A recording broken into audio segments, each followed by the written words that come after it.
Bonjour et bienvenue dans cette émission proposée par l'UNADEV, l'Union nationale des aveugles et déficients visuels. Aujourd'hui, 1,7 million de personnes souffrent d'un trouble de la vision, un chiffre qui pourrait tripler d'ici 2050. Alors, comment aider les malades et où en est la recherche? Eh bien, c'est à ces questions que nous allons tenter de répondre. Et pour ça, on se trouve à l'Institut de la Vision dans le 12e arrondissement de Paris, un lieu qui a la particularité de réunir sur un même site des chercheurs, des médecins et des industriels pour trouver des traitements innovants contre les maladies ophtalmologiques, mais aussi pour améliorer la qualité de vie des personnes malvoyantes.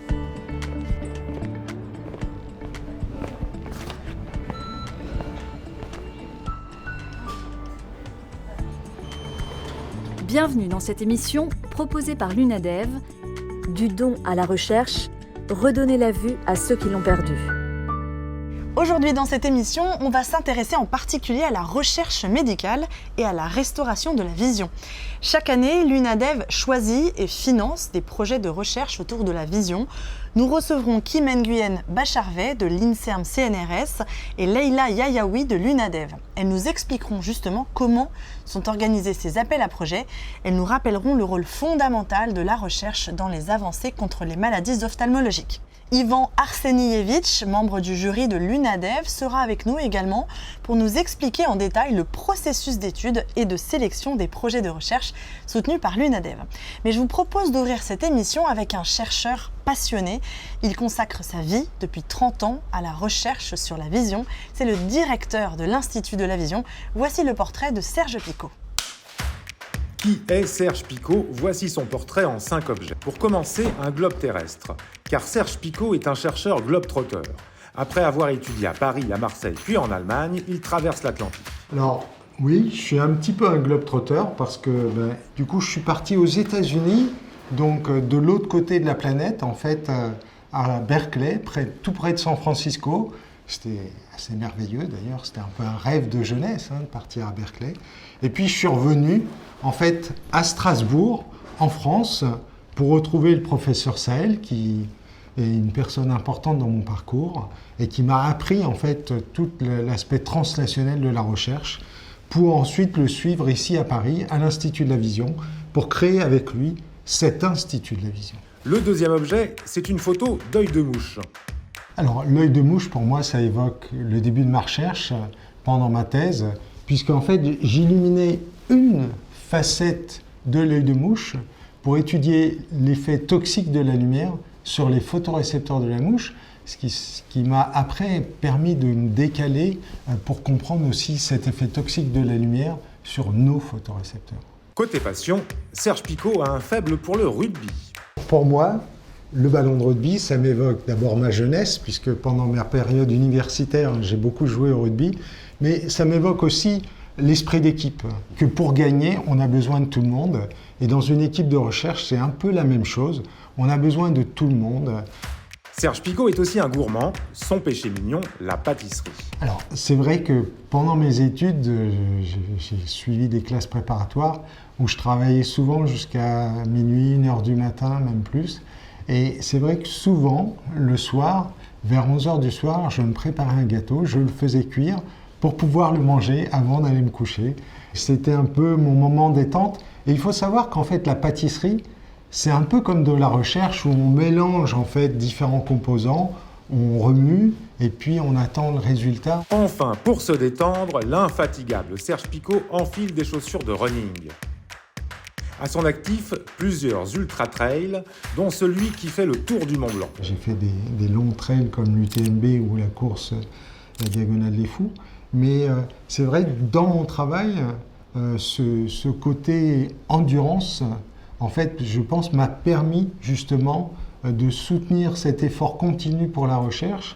Et puis aussi, en allant courir régulièrement en forêt, puisque moi j'habite près de Fontainebleau, c'était aussi un moment de lâcher ce stress quand même très fort que nous avons en tant que chercheurs. La grande interview. Bonjour Serge Picot. Bonjour. Alors nous sommes dans un endroit que vous connaissez très bien, au cœur de l'Institut de la Vision. Donc on est dans un laboratoire avec une paillasse, des pipettes, tout un tas d'équipements scientifiques et de recherche. On l'a vu dans ce sujet, vous êtes un véritable passionné. Qu'est-ce qui vous passionne dans le sujet de la vision particulièrement ? Ouais. Déjà, dans la vision, c'est quand même assez magique de voir, on ne se rend pas compte combien on voit bien et quelle est la qualité de notre vue. Mais aussi, j'ai été assez touché en fait, par tous ces patients qui perdent la vue. Et en fait, l'idée, c'est de prévenir ces maladies et puis aussi essayer de redonner une certaine vision aux patients aveugles. Quels sont les besoins dans la recherche ? J'imagine que vous allez me parler, comme beaucoup de chercheurs, de besoins de financement. Alors, dans la recherche, il n'y a pas de secret. Sans argent, pas de travail.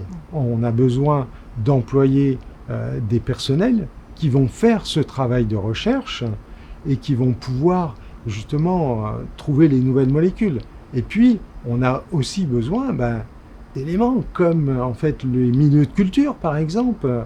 On va acheter aussi. Un milieu de culture ?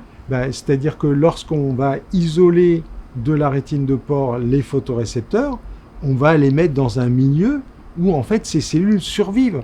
On est capable de les garder une semaine, mais il faut leur donner les bonnes conditions. Et ça, ce sont des milieux que l'on peut acheter chez des fournisseurs, mais qui coûtent quand même relativement cher. Donc en fait, on est dans ce processus. Et puis tout cet environnement ici nous coûte aussi cher.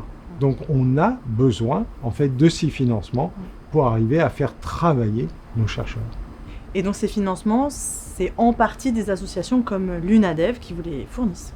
Oui, et l'UNADEV a été très importante pour, par exemple, financer un projet qui était au début très amont, puisqu'on n'avait pas beaucoup de résultats.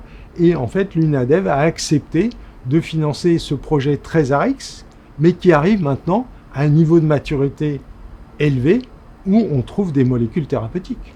Alors, vous avez été lauréat de l'appel à projet de l'UNADEV. Pour quel projet spécifiquement ? Alors, on a été lauréat pour un projet pour prévenir la mort des photorécepteurs. Alors, les photorécepteurs, c'est ces cellules qui transforment la lumière en une activité électrique. Donc, ces cellules se trouvent où exactement ? Alors, ces cellules elles se trouvent dans la rétine, donc au fond de notre œil. La rétine, c'est une toute petite pellicule qui fait 200 microns d'épaisseur, donc c'est vraiment très très fin. Et donc, dans cette rétine, il y a des photorécepteurs, mais il y a aussi d'autres cellules, d'autres neurones qui vont extraire l'information, par exemple, sur le mouvement, sur la couleur. Et en fait, c'est ces informations que ces cellules envoient au cerveau. Et les photorécepteurs, leur travail, si je puis dire, c'est quoi précisément ? C'est d'envoyer l'information de la lumière au cerveau, c'est ça ? Alors, les photorécepteurs, leur rôle, c'est de transformer l'intensité de la lumière en une activité électrique qu'elles ne vont pas envoyer directement au cerveau, mais qu'elles vont communiquer aux autres cellules, aux autres neurones qui se trouvent dans la rétine. Et c'est ces autres neurones qui vont envoyer l'information au cerveau. Et du coup, vous avez travaillé grâce au soutien de l'UNADEV. Qu'est-ce que vous avez trouvé, si je puis dire ? Alors, déjà, l'objectif, c'est que ces photorécepteurs, ils dégénèrent dans beaucoup de pathologies, comme par exemple la dégénérescence maculaire liée à l'âge. La dégénérescence maculaire liée à l'âge, la DMLA, qui touche combien de personnes environ ? Alors, en France, il y a plus d'1 million de personnes qui sont touchées par cette dégénérescence maculaire liée à l'âge. Qui peut conduire à la cécité ? Qui peut conduire à la cécité, puisqu'on perd ces photorécepteurs qui nous permettent de voir les couleurs, qui nous permettent de voir pendant la journée, et surtout qui nous permettent d'avoir une très bonne acuité visuelle. Quand je vous regarde, ce sont mes photorécepteurs à cône qui me permettent de vous voir. Photorécepteurs à cône, vous avez précisé. À cône, parce qu'il y en a, on les appelle à bâtonnets, et ceux-là, c'est ceux qui nous permettent de voir la nuit. Donc il y a les photorécepteurs à bâtonnets pour la nuit, les photorécepteurs à cône pour le jour. L'idée, c'était de trouver une molécule qui éviterait que les cellules, les photorécepteurs à cône dégénèrent et qu'on ait chez les patients des DMLA ou peut-être même d'autres maladies, puisque les photorécepteurs à cône, ils dégénèrent aussi dans des pathologies héréditaires qui sont moins fréquentes. On les appelle les maladies rares, comme par exemple la rétinopathie pigmentaire ou la maladie de Stargardt. Et donc là, on en est où? Vous avez trouvé une ou des molécules? Elles sont actives? Elles sont implantées chez les patients? Alors, pour l'instant, on n'en est qu'à un stade très précoce. Donc, on a fait ce qu'on appelle un criblage de ces molécules protectrices. Donc, au début, ce qu'on a utilisé, c'est des photorécepteurs isolés de la rétine de porc. Vous me parlez d'yeux de porc. Comment vous les récupérez, ces yeux, si je puis dire? Les yeux de porc, on les obtient de l'abattoir, puisqu'il y a beaucoup d'animaux qui sont utilisés pour l'alimentation. Et les yeux de porc, personne ne les mange encore. Donc, on les fait venir à l'Institut et donc on va pouvoir isoler la rétine. Donc, c'est facile. On isole les photorécepteurs à cône et sur cette culture pure en photorécepteurs, on a été capable de trouver plus d'une vingtaine de molécules qui préviennent la mort de ces photorécepteurs. On est convaincu de la qualité, et c'est parfois le biais des chercheurs. Mais donc avec mes collègues, en particulier Valérie Frado, et puis aussi il y a Manon Leclerc et Alexandre Dantel. Alexandre Dantel est ophtalmologiste, donc lui, lorsqu'il a vu les données, il était enthousiaste puisqu'il trouvait les mêmes symptômes que chez les patients. Et donc nous sommes convaincus d'avoir trouvé quelque chose d'exceptionnel et nous allons le soumettre dans une revue très très prestigieuse et on espère avoir des bonnes nouvelles de cette revue. Merci Serge Picot, on vous retrouve tout à l'heure. Alors si nous sommes à l'Institut de la Vision, c'est parce que vous êtes, Serge Picot, l'un des lauréats de l'appel à projet de l'UNADEV. C'est donc en partie grâce au financement de cette association que ces projets de recherche coûteux sont possibles. Et donc on en vient maintenant au fonctionnement de cet appel à projet. L'entretien. Pour en parler, j'ai le plaisir d'accueillir Leïla Yayaoui. Bonjour Leïla. Bonjour. Vous êtes du côté UNADEV et vous êtes la référente recherche médicale.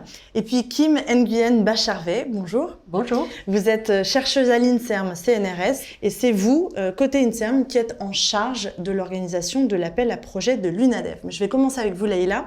Est-ce que vous pouvez nous expliquer pourquoi d'abord et comment l'UNADEV soutient la recherche médicale ? Alors, il y a presque un siècle, un groupe de personnes malvoyantes a créé l'association, l'UNADEV, pour venir en soutien aux personnes déficientes visuelles et à leur entourage. Alors aujourd'hui, l'UNADEV, ce sont plus de 3700 personnes malvoyantes et aveugles qui bénéficient des services de l'UNADEV. L'UNADEV aujourd'hui propose d'accompagner les personnes déficientes visuelles au quotidien, d'une part grâce à un service à domicile par exemple, aussi sur de la formation multimédia, également sur des activités sportives, l'art, la culture, mais aussi pour qu'ils aient une pleine participation sociale et sur des projets individuels et collectifs. Et donc la recherche médicale alors ? Et depuis 2015, en partenariat avec l'INSERM CNRS, l'UNADEV lance chaque année un appel à projet dont la thématique est généraliste pour attirer le plus grand nombre aux maladies de la vision, origine et traitement. Alors l'objectif, c'est d'une part de mieux connaître l'origine des maladies, leur développement, comment est-ce qu'elles se développent ces maladies, comment est-ce qu'elles évoluent pour pouvoir trouver des traitements derrière et aussi restaurer la vision. Parce que restaurer la vision, ça veut dire donner plus d'autonomie aux personnes malvoyantes et non-voyantes. Et pourquoi avoir choisi l'INSERM CNRS comme partenaire ? Alors pour plusieurs raisons. La première, l'INSERM CNRS, ce sont deux organismes de recherche renommés. Donc forcément, l'UNADEV a la garantie d'attirer les meilleurs chercheurs, donc les meilleurs projets.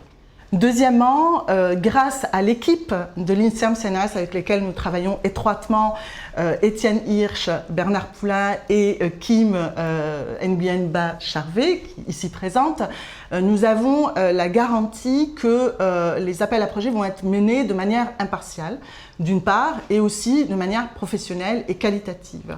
Et enfin, le troisième point, c'est que grâce à l'INSERM CNRS, nous avons la garantie que les fonds mis à disposition grâce à la générosité de nos donateurs vont être utilisés conformément à ce qui est prévu et ils vont aussi assurer le bon suivi des projets lauréats. Kim Nguyen Bacharvé, vous êtes donc chercheuse et vous travaillez à l'INSERM CNRS. Quelle est votre mission exactement? Alors ma mission pour l'UNADEV est de monter l'appel à projet. Et une part importante de cela est de constituer le jury d'évaluation pour l'appel à projet. Donc ce jury est constitué de 12 membres internationaux pour éviter les conflits d'intérêts avec les chercheurs français. Ce jury est composé d'experts de tous les domaines de recherche sur la recherche ophtalmique. Ce qui est important, c'est que ce jury reste anonyme jusqu'à l'annonce des résultats, pour pas qu'il y ait d'influence sur des chercheurs sur le jury. Et comment fonctionne le jury? Comment est-ce qu'il procède pour choisir les lauréats finalement? En fait, chaque projet est évalué par 3 membres du jury, ce qui fait que chaque membre a à peu près 12 dossiers à évaluer. Et seul le président les lit tous. À la suite de cette évaluation, il y a une réunion. Et donc, en fait, on se retrouve à la fin avec un classement des 91 projets. Et on décide du nombre, et la dernière fois, en 2022, c'était 20 projets, que les 20 projets vont aller au 2e tour. Et là, au 2e tour, tous les membres du jury les évaluent. Et il y a une 2e réunion sur laquelle tout le monde va défendre en fait, son projet préféré. Ce qui a fait, la dernière fois, en grosso modo, les 3 premiers faisaient l'unanimité. Et pour les autres, il y a eu discussion, non, celui-là est plus intéressant, plus original, et il en est résulté le financement de 8 projets. Donc sur 91 projets au départ, il en reste 8 à la fin. Oui. Et ces 8 projets sélectionnés, ils bénéficient de quel budget? Les candidats pouvaient demander au maximum 200 000 € et au maximum pour 3 ans. Mais au total, il faut savoir que depuis 2015, l'UNADEV a soutenu 48 projets pour un montant global de 9,3 millions d'euros. Ça représente combien de donateurs? Alors aujourd'hui, on compte plus de 280 000 donateurs. Après, il y a aussi, bien évidemment, tout le travail qui est fait en amont de sensibilisation. Mais c'est vrai que c'est l'une des principales motivations au don. Merci à vous deux, mesdames. Merci. Merci. L'interview. On le comprend, c'est un travail colossal pour constituer ce jury de l'UNADEV dont la mission est essentielle. C'est lui qui attribue les financements de recherche. Nous avons la chance de pouvoir échanger en duplex avec l'un des jurés, Ivan Arsenievitch. Vous êtes chef de l'unité dégénérescence et régénération de la rétine à l'hôpital Jules Gonin à l'université de Lausanne en Suisse. Ivan, pourquoi avoir accepté d'être membre du jury de l'UNADEV? C'est dans notre rôle académique aussi en général de pouvoir et devoir évaluer le travail de nos pairs, et c'est aussi une manière de les aider et de valoriser leur travail, et, parce qu'il faut toujours essayer aussi d'avoir des critiques qui sont constructives. Est-ce que cela permet aussi de faire circuler la connaissance et de savoir où en est la recherche? Exactement, et savoir où en sont les personnes. Par exemple, quand les cellules souches sont arrivées dans notre domaine, c'était confortant de voir qu'il y avait d'autres collègues qui avaient aussi des résultats qui commençaient à être positifs, ou qu'on avait les mêmes problèmes à un certain stade de différenciation de ces cellules. Ça nous donne vraiment une idée de l'évolution de la technologie. Alors, quels sont les points sur lesquels vous êtes particulièrement vigilant quand vous évaluez un projet? D'abord, c'est l'originalité, vraiment ce que le projet va amener de nouveau pour le domaine et la science en général. Il faut vraiment qu'il y ait ce côté original. Ensuite, que c'est basé vraiment pas que sur des idées, mais quand même sur des études préliminaires. Et ça, c'est très important parce que ça va nous donner une idée de la faisabilité aussi du projet. Souvent, ça arrive plus souvent avec des jeunes chercheurs qui sont très, très enthousiastes. Ils se rendent des fois pas compte que leur projet, c'est sur 10 ans d'un coup ce qu'ils proposent et pas sur 3, et peut-être des fois de les aider à focaliser sur les premiers aspects de leur projet. Est-ce que l'aspect collaboratif est un critère important dans le choix des lauréats? Oui, tout à fait, exactement. Maintenant, il est difficile, je veux dire, vraiment de faire des bons projets tout seul. Il y a aussi tout un côté de collaboration. Il faut des compétences et des technologies de plus en plus pointues. On commence à gérer des grandes données par rapport à des grandes quantités de résultats qu'on acquiert. On n'a pas tous les capacités, par exemple, à les analyser. On a besoin de bioinformaticiens, par exemple. Donc, pour nous, c'est important d'évaluer aussi quelles sont les collaborations qui rendent ce projet vraiment faisable. Et plus généralement, comment vous évaluez la qualité des projets présentés? Là, dans cette série, il y a eu des très très bons dossiers, que ce soit au niveau de la génétique, au niveau des cellules souches. Après, justement, il faut avoir cette rigueur et dans les directives qu'on a de regarder l'originalité, l'impact, la faisabilité, ben, ça nous permet de donner, on se donne une note à soi-même interne, chacune de ses parties, pour pouvoir vraiment faire un classement après coup. Non, c'est toujours délicat. Et ça se discute après ensuite en groupe où on compare les notes en général. On essaye de voir pourquoi un collègue a mis une meilleure note que soi, et puis on se challenge aussi de cette manière. Ou pourquoi un autre collègue a trouvé quelque chose de vraiment problématique, et ça nous fait aussi revisiter la manière dont on a évalué le projet. Merci Ivan Arsenievich d'avoir accepté de répondre à nos questions. Merci à vous. Alors Serge Picot, on vous retrouve pour la fin de cette émission. On va parler un petit peu de l'Institut de la Vision. Vous me parliez tout à l'heure de la prévention de certaines maladies, mais vous travaillez aussi beaucoup sur la restauration de la vision. C'est bien ça? Oui, c'est bien ça. Alors à l'Institut de la Vision, en fait, on travaille, comme je l'ai dit tout à l'heure, pour comprendre la vision, comme je l'ai expliqué aussi, avec des petites molécules pour essayer de prévenir les maladies, mais aussi avec des approches beaucoup plus, très innovantes, comme la thérapie génique. Alors, mais aussi thérapie génique, l'idée, c'est que chez beaucoup de patients, ils ont une mutation qui induit une maladie héréditaire. Ils ont une mutation. Ils ont des mutations dans leurs gènes, voilà, dans leur code génétique. Et en fait, les mutations dans les codes génétiques font que des protéines ne sont plus produites ou elles sont mal produites. Voilà. Et donc, en fait, ces patients vont avoir des pathologies, comme par exemple la perte des photorécepteurs. L'idée, c'est qu'on va pouvoir réintroduire le bon code génétique par en fait un vecteur viral qui va en fait faire rentrer ce code génétique dans les cellules, donc le code génétique correct, et ce qui permettra de à nouveau produire la bonne protéine pour que en fait les patients ne perdent pas leurs cellules. Et puis vous me parliez, quand on a préparé cette émission, d'une protéine d'algues. Alors, ça, je voudrais que vous me racontiez. Voilà. Alors, l'idée, c'est qu'à l'Institut de la Vision, on s'est soucié de prévenir l'évolution des pathologies, mais malheureusement, il y a aussi beaucoup de patients qui sont déjà aveugles. Et on s'est posé la question, est-ce qu'on peut leur redonner la vue?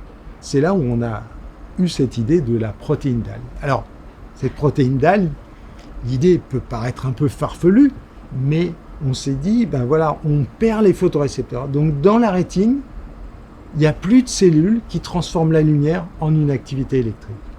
Est-ce qu'on ne peut pas rétablir ça? Donc en fait, il se trouve qu'un chercheur allemand, Ernst Bamberg, a trouvé dans les algues une protéine qui est sensible à la lumière et qui produit une activité électrique. De là à la mettre dans un œil humain, il faut m'expliquer.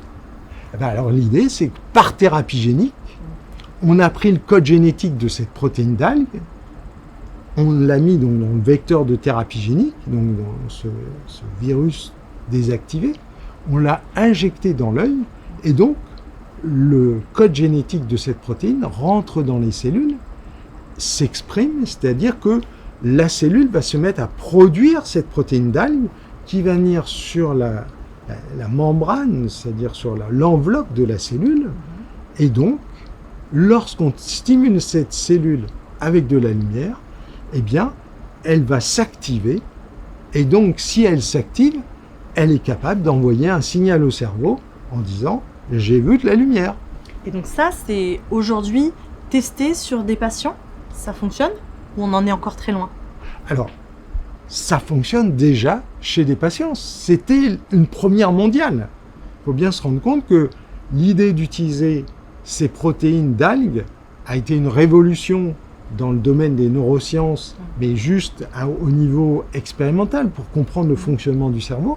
Mais là, c'est la première fois que c'est une protéine d'algues comme ça est exprimée chez un patient et que on est sûr qu'elle s'exprime parce que le patient, grâce à cette protéine d'algues, il est capable de saisir des objets, il est capable de dire où sont les objets et donc en fait, il retrouve une vision utile alors qu'il était, pour certains, aveugle depuis 14 ans.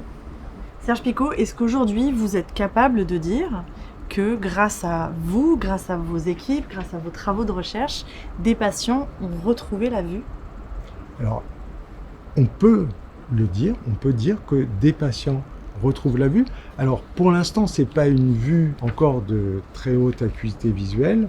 Je pense qu'on a encore un chemin à parcourir, mais je pense qu'actuellement, en France, on est un peu les leaders au niveau international sur ces approches technologiques de redonner la vue à des patients aveugles.